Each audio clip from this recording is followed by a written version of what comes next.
You are now listening to an abridged narration of James Allen's The Way of Peace. Introduction. The Way of Peace offers a luminous guide to inner harmony, urging readers to transcend their lower impulses and awaken to the spiritual life within. With serene yet resolute prose, Allen charts a path away from discord, pride, and self-centeredness, leading toward deeper love, insight, and tranquility. By showing how meditation, selfless love, and unwavering devotion to truth open the soul to infinite peace, he provides a manual of transformation for seekers from every walk of life. In the following abridged version, we preserve the book's intimate, meditative style and core teachings, allowing James Allen's timeless counsel to shine through. Chapter 1. The Power of Meditation. Every life at times longs for the quiet in which the soul might truly meet itself. In James Allen's view, meditation is this sure and mystic ladder from confusion to clarity. Through earnest reflection, a seeker leaves behind the jostle of worldly error and ascends to truth. Allen teaches that the soul's quality reflects what one most persistently contemplates. If you dwell habitually on destructive or selfish thoughts, you sink into that likeness. If you direct your mind to purer realities, you grow daily into their radiance. Meditation, then, is not daydreaming or idle reverie. It is the watchful, serious dwelling upon higher principles until your heart and mind are remade by them. Letting your mind wander in scattered fancies strengthens nothing. Directing your mind steadfastly to goodness, patience, and holiness transforms your being. Allen reminds us that the world grants no lasting treasures on a silver platter. The soul must earn spiritual clarity through honest inner toil. As seeds of selfless striving grow, you learn, like the saints and saviors, to rise each day with a purposeful discipline, turning your hour of meditation into an altar of calm, where your soul becomes receptive to divine truth. Through patient practice, the illusions clinging to the ego fall away, revealing eternal reality hidden at the core. Allen asserts that true prayer lies not merely in petition, but in the silent reaching of the heart for the highest, matched by one's willingness to cast aside selfish inclinations. The entire thrust of this chapter is that meditation, consistently pursued, unlocks the gates of spiritual knowledge and enduring peace. Chapter 2. The Two Masters, Self and Truth. A fundamental conflict rests in every human soul, whether to bow to one's lower self with its swirling passions and pride, or to align with the pure, unchanging spirit of truth. Allen portrays the master of self as a relentless tyrant clinging to vanity and grasping for personal gain. Opposing that is the master of truth, the divine Father within, calling us to humility, love, and patient surrender. You cannot serve both, Allen writes. So long as you indulge hate, envy, lust, or condemnation, you forfeit the luminous calm that belongs to a life of truth. The illusions of ego obscure spiritual vision. Like a caretaker devoted to rooting out weeds, you must watch your mind vigilantly. Whenever you see self-promoting thoughts arise, uproot them firmly and plant compassion, mercy, and gentleness in their place. Allen emphasizes that one must pay the price of self-renunciation. A half-hearted approach leaves you torn, forever distressed by the push and pull of selfishness. Full victory over sorrow, however, comes when one forsakes the personal cravings that spawn torment, discarding them in favor of enduring goodness. Truth asks us to see ourselves plainly.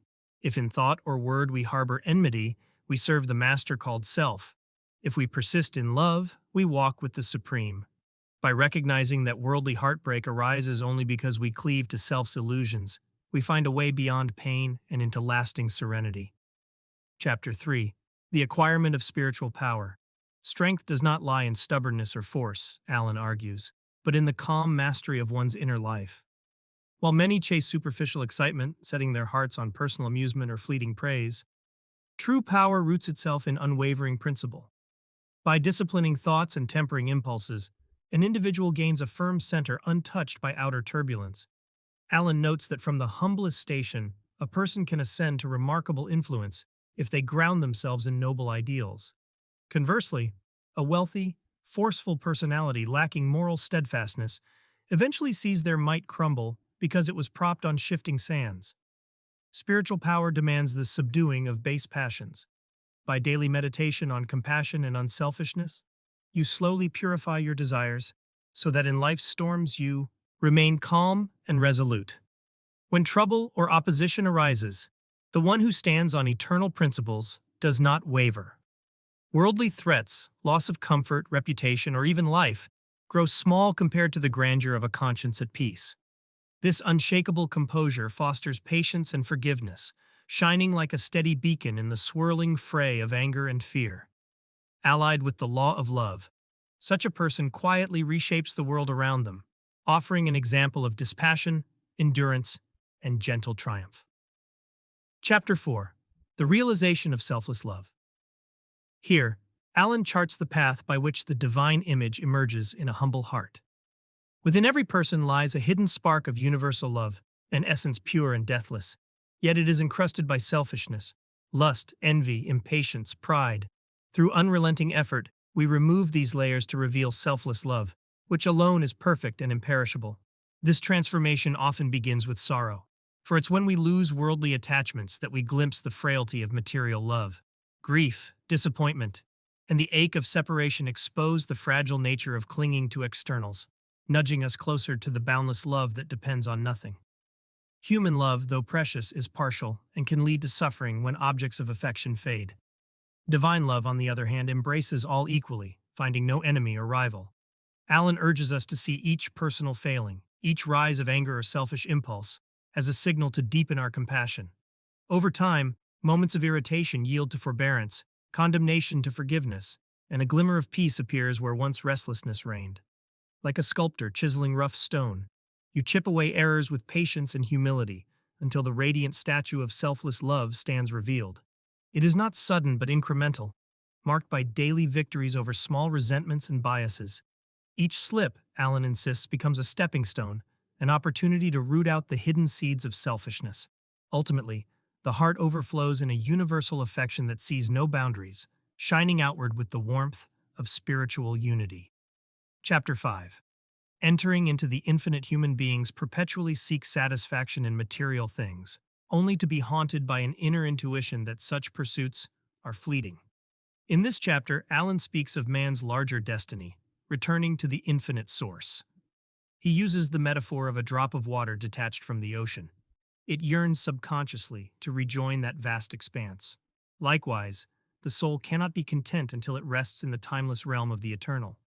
To leave behind the illusions of personality, with its ever-shifting cravings, is not a negative demise. It is a glorious surrender. By divesting ourselves of perishable desires, we step into the unbounded region of pure spirit.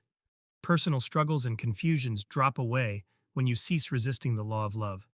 Surrendering the personality, Alan notes, is dreaded by the worldly mind, but it delivers the pure bliss of communion with the good, the true, the infinite. One must learn to see the ephemeral nature of earthly obsessions and illusions. Freed from the thought that the body and worldly ambitions are everything, the seeker passes through an inner awakening. Patience, meekness, compassion. These virtues quiet the feverish mind and guide one to abide in supreme rest. Adversities no longer unsettle the spirit that trusts wholly in the highest law. A deep calm arises from understanding that all superficial storms pass, while the eternal remains untouched. This tranquil confidence is the hallmark of one who dwells in boundless reality. Chapter 6. Saints, Sages, and Saviors, the Law of Service. Humanity's great spiritual teachers each embodied one principle supremely: absolute unselfishness. In this chapter, Alan illustrates that only by giving up personal demands and self-praise can one become a channel for boundless compassion.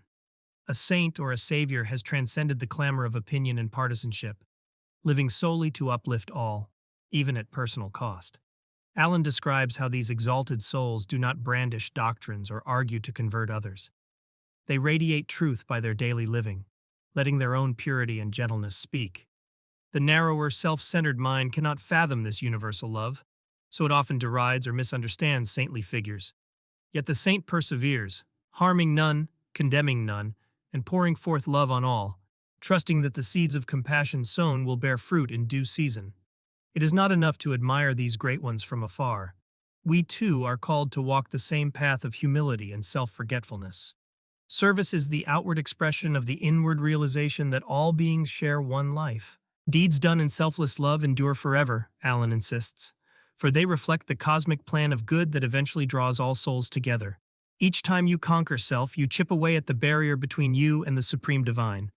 True worship of saints or saviors is imitation of their spirit, yielding wholeheartedly to the law of universal love. Chapter 7. The Realization of Perfect Peace. In his final chapter, Allen speaks of the calm, silent sanctuary that dwells at the center of every heart, immutable amid life's storms. Though conflict and grief roar on the surface of existence, a deep tranquility remains untouched within. The journey of the soul culminates here, in the abiding rest that transcends sorrow. You cannot force the tumult of your mind to vanish merely by wishing it away. You must meet it with understanding and gentle renunciation of each selfish tie. When your heart no longer grasps for fleeting pleasures or bristles at the slightest affront, you rest in that peace which passes understanding. Allen notes that the awakened soul perceives the illusions of fear, regret, and condemnation, recognizing them as ephemeral clouds in the infinite sky of divine love. Having subdued self, the traveler steps into a realm beyond all sense of personal loss or gain. The world's tides of praise or blame do not disturb the one who sees that all is governed by love's inexorable law. Compassion for all living things replaces fear. Quiet joy replaces strife. In that state, we realize that we have never truly been separated from the eternal. As illusions fade, we find ourselves clothed and in our right mind, abiding in the undying reality of love. Thus, Allen closes with an exaltation of that interior haven, that unwavering bliss which only arises when the last barrier of self is broken. We learn that peace is neither a remote ideal nor an intellectual abstraction, but the living breath of the soul's highest truth, a truth accessible to all who, with patience and daily mindfulness, cleanse the mind of discord and open the heart to infinite compassion. Conclusion. In The Way of Peace, James Allen encourages each reader to walk the path of self-forgetting service, patient inward discipline, and daily meditation on truth. This spiritual journey dismantles the illusions that bind us to sorrow, replacing them with the security of an unshaken heart. As you progress from the masters of self to communion with the divine within, you discover that the infinite, ever dwelling at the silent center of your being, holds the key to unalterable peace. Through humble and steady practice, Allen affirms, every soul may lay hold of that serene and boundless life where the storms of external discord can never intrude.